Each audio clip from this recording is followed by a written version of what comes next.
भारत के उपराष्ट्रपति सीपी राधाकृष्णन ने 14 दिसंबर 2025 को पेरुम्बीडुगु मुथारैयार द्वितीय के नाम पर डाक टिकट जारी किया। इस खबर के बाद लोगों में उत्सुकता जगी कि आखिर पेरुम्बीडुगु मुथारैयार कौन है। पहले तो इनके बारे में कभी नहीं सुना। उत्तर भारत में तो इनके बारे में वैसे भी पढ़ने और सुनने को नहीं मिलता। और दुर्भाग्य यह है कि भारत के दक्षिणी हिस्से में जहां इन्होंने शासन किया, वहां भी इनके बारे में पाठ्यक्रमों में विस्तृत जानकारी उपलब्ध नहीं है। नवंबर 2025 में पेरुम्बीडुगु मुथारैयार द्वितीय के ऊपर आयोजित एक कार्यक्रम में तमिलनाडु की डीएमके सरकार के एक मंत्री ने केंद्र सरकार से मुथारैयार के ऊपर एक डाक टिकट जारी करने की अपील की थी। उस अपील के ठीक एक महीने के अंदर केंद्र सरकार ने पेरुम्बीडुगु मुथारैयार द्वितीय के ऊपर डाक टिकट जारी कर दिया।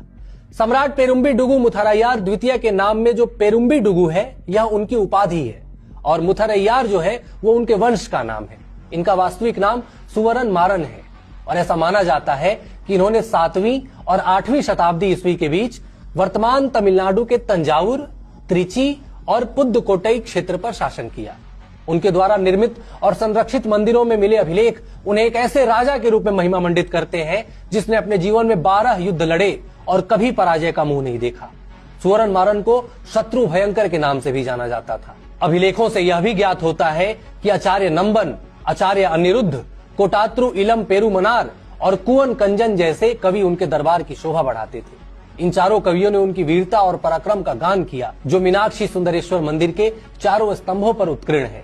एक अभिलेख में तो यह भी बताया गया कि अंजीथियूर में जो इन्होंने युद्ध लड़ा, उसके बाद वहां की धरती रक्त से लाल हो गई थी और यहाँ तक कहा जाता है कि सुवरन मारन ने उस रक्त सिक्त भूमि को हाथियों से जुतवाया था। प्रशासनिक स्तर पर भी सुवरन मारन ने तमिलनाडु के अनेक क्षेत्रों में जलाशयों, नहरों और पुलों का निर्माण कराया।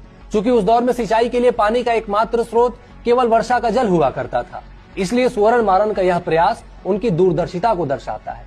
ऐसी अनेक रोचक जानकारियां सुवरन मारन के बारे में तथा मुथारैयार वंश के बारे में अलग अलग स्रोतों में बिखरी पड़ी है। अब जब केंद्र सरकार ने उनके नाम से डाक टिकट जारी कर दिया है, तो यह आशा की जा सकती है कि सुवरन मारन को पाठ्यक्रम में शामिल करके बच्चों को भी उनके बारे में बताया जाएगा, ताकि आने वाली पीढ़ियों को स्वयं बोध हो सके, ताकि आने वाली पीढ़ियां यह समझ सकें कि भारत का इतिहास केवल कुछ प्रसिद्ध नामों तक सीमित नहीं है, बल्कि उसमें ऐसे अनेक सुवरन मारन भी हैं जिनकी स्मृति को पुनः जगाया जाना समय की मांग है।